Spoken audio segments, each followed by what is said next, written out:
Chhattisgarhi video देखे बर हमार चैनल ला सब्सक्राइब करो और दबाओ बेल आइकन ला ताकि हमार वीडियो पहुँचे आप मन करा सबले पहली।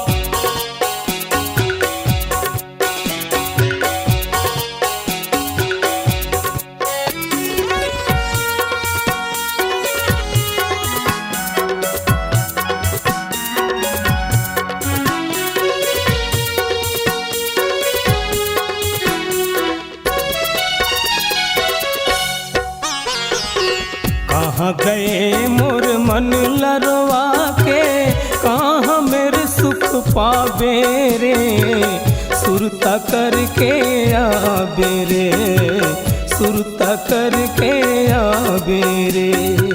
कहाँ गए मोर मन लरवा के, कहाँ मेरे सुख पावे रे, सुरता करके आबे रे, सुरता करके आबे रे।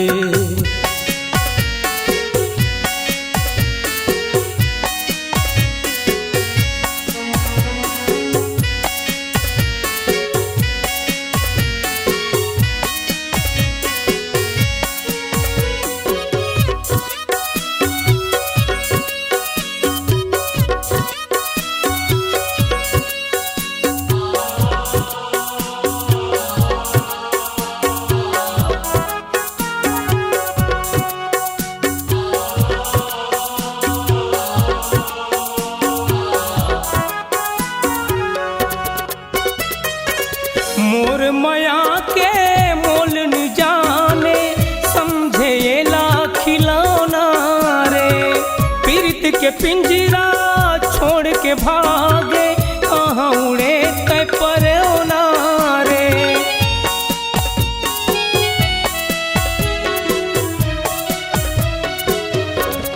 हाँ मोर माया के मोल न जाने, समझे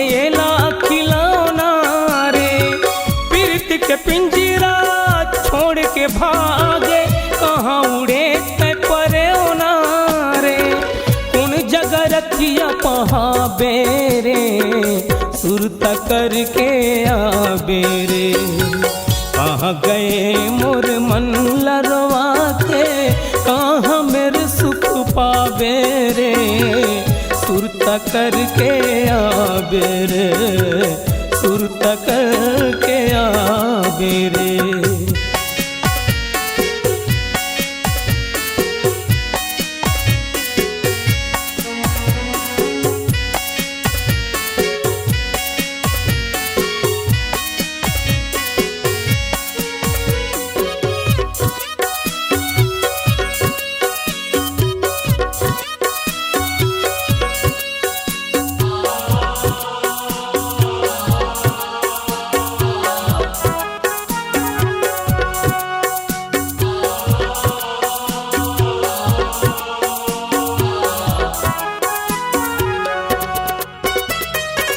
रस्ता देखत मोर आँख पिरागे, आही कही के या गोरा माँ, ये निर्मोहिया दया नहीं लागे, बैठे हम तोर निहोरा माँ।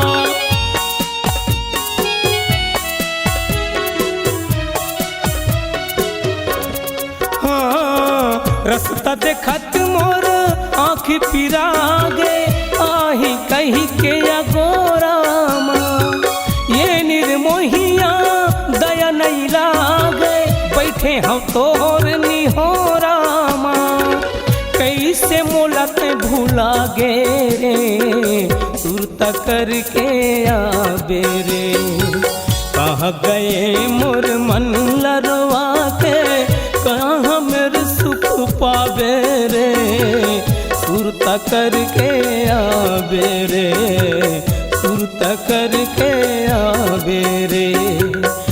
कहाँ गए मोर मन लरवा के, कहाँ मेरे सुख पावे रे, सुरता करके आबे रे, सुरता करके आबे रे, सुरता करके आबे रे, सुरता करके आबे रे।